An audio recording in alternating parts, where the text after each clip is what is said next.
जो अपनी ज़िंदगी से बेहद नाखुश हैं और अपनी ज़िंदगी की तुलना अक्सर दूसरों की ज़िंदगी से करा करते हैं। बहुत समय पहले की बात है, एक जंगल में एक कौवा रहा करता था।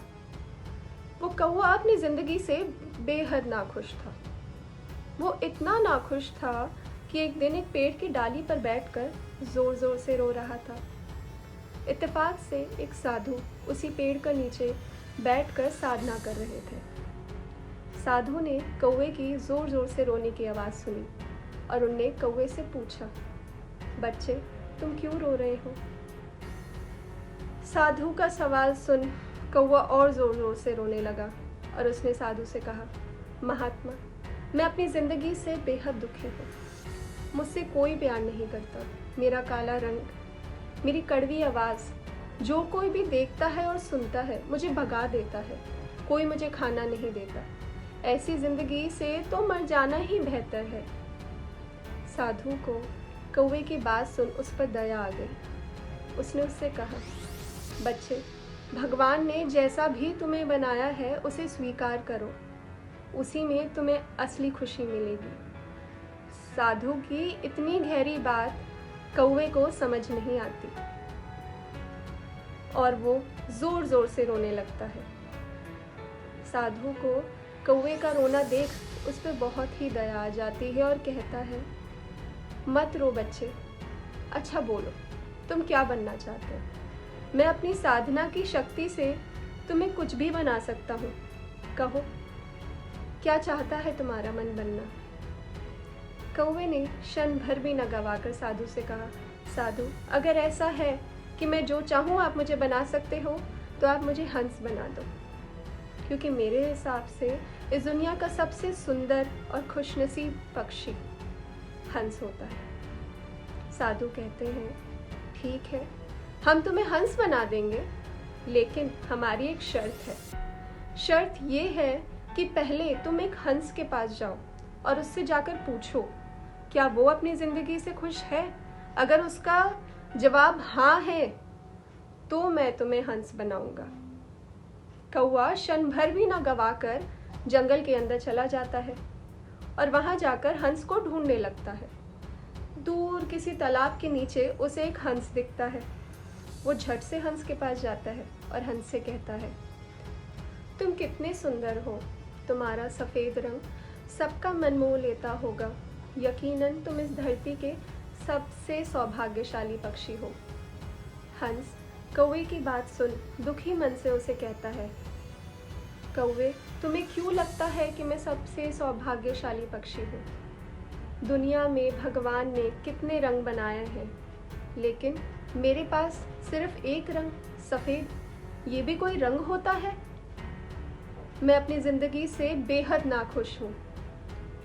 मेरे हिसाब से अगर इस धरती पे सबसे सुंदर और सबसे सौभाग्यशाली कोई पक्षी है तो वो है तोता। भगवान ने उसे कितने भिन्न भिन्न प्रकार के रंग दिए हैं। काश मैं एक तोता होता। हंस की ये बात सुन कौवा थोड़ा चौंक तो जाता है, लेकिन फिर उड़कर तुरंत तोते की तलाश में निकल जाता है। दूर घने जंगल में उसे एक पेड़ की डाली पर एक तोता दिखता है।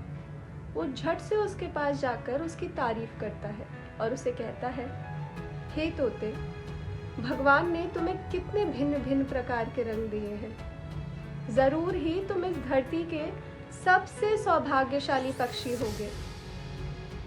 तोता दुखी मन से उसे जवाब देता है, नहीं कौवे, मैं इस धरती का सबसे सौभाग्यशाली पक्षी नहीं हूँ, क्योंकि मुझे छुप के रहना पड़ता है। जब भी मैं जंगल से बाहर निकलता हूँ, लोग मुझे पकड़कर पिंजरे में डाल देते हैं।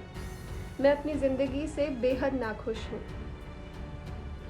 कौवा बहुत ही चौंक जाता है और वो पूछता है, तो फिर तुम्हारे हिसाब से इस धरती का सबसे सुंदर और सौभाग्यशाली पक्षी कौन है? ज़रा मुझे बताओ। कौवे की ये बात सुन तोता उसे जवाब देता है, इस धरती का सबसे सौभाग्यशाली और सुंदर दिखने वाला पक्षी और कोई नहीं, मोर है। तोता उसकी बात सुन अब उड़कर मोर को ढूंढने निकल जाता है। लेकिन उसे पूरे जंगल में मोर कहीं भी नहीं दिखता। दूर कहीं किसी चिड़ियाघर में उसे एक मोर दिखता है। वो उसे देखकर बहुत ही चौंक जाता है। शायद ही उसने इतना सुंदर पक्षी अपनी जिंदगी में कभी देखा होगा। चारों तरफ लोगों की भीड़ और सारे के सारे लोग उस मोर की तस्वीरें उतार रहे थे। ये दृश्य देखकर कौवा बिना समय गवाए मोर के पास जाता है और उसे कहता है, मैंने आज तक अपनी ज़िंदगी में कभी भी इतना सुंदर पक्षी नहीं देखा। यकीनन तुम बहुत ही सुंदर हो। तुम्हारे चारों तरफ लोगों की भीड़ ये सबूत है कि तुम इस धरती के सबसे सुंदर पक्षी हो और सबसे खुश रहने वाले पक्षी हो। ये बात सुनकर मोर बड़े दुखी मन से जवाब देता है, मेरी इस सुंदरता के कारण मुझे इस पिंजरे में रहना पड़ता है। मेरे पंख जो तुम्हें सुंदर लग रहे हैं, लोग इन्हें नोच नोच कर अपने घरों में सजाते हैं। मैं अपनी ज़िंदगी से बेहद दुखी हूँ। काश मैं मोर ना होता। मोर की ये बात सुनकर कौवा बहुत ही चौंक जाता है और झट से उससे पूछता है, तो तुम क्या बनना चाहते हो अपनी ज़िंदगी में? मोर बिना समय गवाए जवाब देता है, मैं इस पिंजरे में कई सालों से हूँ। मैंने यहाँ पर अलग अलग तरीके के पक्षी देखे हैं, लेकिन आज तक कोई कौवा नहीं देखा, क्योंकि ना तो कौवे का शिकार होता है और ना ही कौवे को पिंजरे में रखा जाता है। मैं चाहता हूँ कि काश मैं अपनी ज़िंदगी में एक कौवा होता, तो कम से कम आज़ाद और खुश तो होता। मोर की ये बात सुनकर कौवे की आँख में आंसू आ जाते हैं। पहली बार ज़िंदगी में वो ये सोच रहा है कि वो कितना खुशनसीब है और सौभाग्यशाली है कि वो एक कौवे के रूप में जन्म लिया। वो जल्दी से उड़कर जंगल की तरफ वापस जाता है और उन महात्मा से कहता है, महात्मा जी, मैं जो कुछ भी हूँ अपनी ज़िंदगी में, मैं उससे खुश हूँ। मैं कुछ और नहीं बनना चाहता। महात्मा उसकी बात सुनकर बेहद खुश हो जाते हैं और वहाँ से चले जाते हैं। तो दोस्तों, अगर हम इस कहानी को अपनी ज़िंदगी से जोड़ते हैं तो हम ये पाएंगे कि हम अक्सर अपनी ज़िंदगी की तुलना दूसरों की ज़िंदगी से करा करते हैं।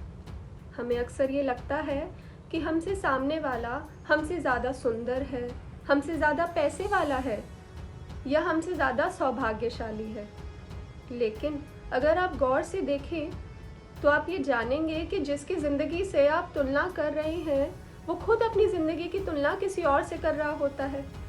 और ये जो तुलना करने का चक्रव्यूह है ना, ये कभी ख़त्म नहीं होता।